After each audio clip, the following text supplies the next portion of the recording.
അച്ഛാ, ഇപ്പോൾ കഴിഞ്ഞ ആഴ്ച നമ്മുടെ പ്രൈം മിനിസ്റ്റർ ജനങ്ങളോട് ഇങ്ങനെ കുറേ കാര്യങ്ങൾ പറഞ്ഞല്ലോ. അതായത് കൂടുതലും പബ്ലിക് ട്രാൻസ്പോർട്ട് യൂസ് ചെയ്യണം, വർക്ക് ഫ്രം ഹോം പ്രൊമോട്ട് ചെയ്യണം, ഗോൾഡ് പർച്ചേസ് കുറയ്ക്കണം. അപ്പം എന്തായിരിക്കും ഇതിൻ്റെയൊക്കെ ഒരു റീസൺ?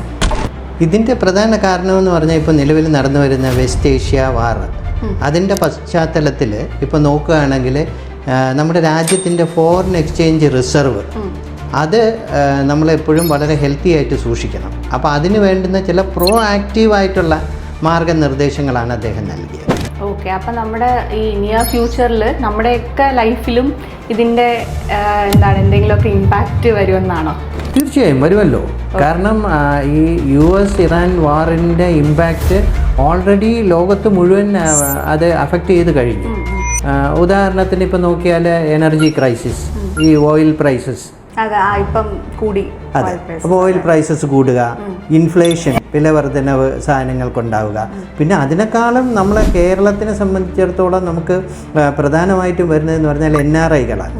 ഈ NRIകളുടെ സാലറിയിൽ കുറവ് വരിക, അല്ലെങ്കിൽ ജോലി നഷ്ടപ്പെടുക, ഇതെല്ലാം ആരംഭിച്ചു കഴിഞ്ഞു.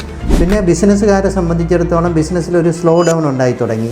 പിന്നെ സെൽഫ് എംപ്ലോയിഡ് ആയിട്ടുള്ളവർക്ക് അവരുടെ തൊഴിലവസരങ്ങൾ കുറയാൻ തുടങ്ങി. അങ്ങനെ ജീവിതത്തിൻ്റെ സമസ്ത മേഖലയിലും ഇത് ബാധിച്ചു കഴിഞ്ഞു. അപ്പോൾ ശരിക്കും ഈ NRIs അല്ലെങ്കിൽ ബിസിനസ്സുകാർ, സെൽഫ് എംപ്ലോയിഡ് ആയിട്ടുള്ളവർ, അവരൊക്കെ ഈ ഒരു ക്രൈസിസിനെ ഓവർകം ചെയ്യാനായിട്ട് എന്ത് ചെയ്യേണ്ടി വരും? അവർ ചെയ്യേണ്ടത് എത്രയും പെട്ടെന്ന് തന്നെ അവർ നിലവിലെ പേഴ്സണൽ ഫൈനാൻഷ്യൽ പോർട്ട്ഫോളിയോ ഒരു എക്സ്പെർട്ടിനെ കൊണ്ട് അനലൈസ് ചെയ്യുകയും അതിന് ആവശ്യമായ ചേഞ്ചസ് വരുത്തിക്കൊണ്ട് അത് റീസെറ്റ് ചെയ്യുക എന്നുള്ളതാണ് ഏറ്റവും പ്രധാനപ്പെട്ടത്. അപ്പോൾ ഈ സോ കോൾഡ് റീസെറ്റ് കൊണ്ട് ഉദ്ദേശിക്കുന്നത് എന്താണ്? റീസെറ്റിംഗ് എന്നതുകൊണ്ട് ഞങ്ങൾ ഉദ്ദേശിക്കുന്നത് ഞങ്ങളുടെ സുഹൃത്തിയുമായി ബന്ധപ്പെടുന്നവർക്ക് അവരുടെ പേഴ്സണൽ ഫൈനാൻഷ്യൽ പോർട്ട്ഫോളിയോ ഡീറ്റെയിൽ ആയിട്ട് അനലൈസ് ചെയ്തിട്ട് വേണ്ടുന്നതും വേണ്ടാത്തതും മാറ്റി നിലവിലുണ്ടായേക്കാവുന്ന ഫൈനാൻഷ്യൽ ക്രൈസിസിനെ നേരിടാനായിട്ട് ഫൈനാൻഷ്യൽ സെക്യൂരിറ്റി നേടാനായിട്ട് വേണ്ടുന്ന സേഫ് ആൻഡ് സെക്യൂർ സൊല്യൂഷനിലൂടെ അതിനെ കറക്റ്റ് ചെയ്ത് കൊടുക്കുക എന്നാണ് ഞങ്ങൾ ഉദ്ദേശിക്കുന്നത്. ഓക്കെ, അപ്പോൾ ഈ റീസെറ്റ് വേണ്ടവർ സുഹൃത്തിയുമായിട്ട് കോൺടാക്ട് ചെയ്യുക അല്ലേ?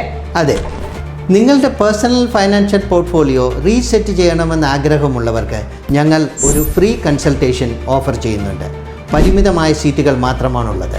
അതുകൊണ്ട് താല്പര്യമുള്ളവർ ഉടൻ ഞങ്ങളുമായി ബന്ധപ്പെടുക. Till we meet again, take care.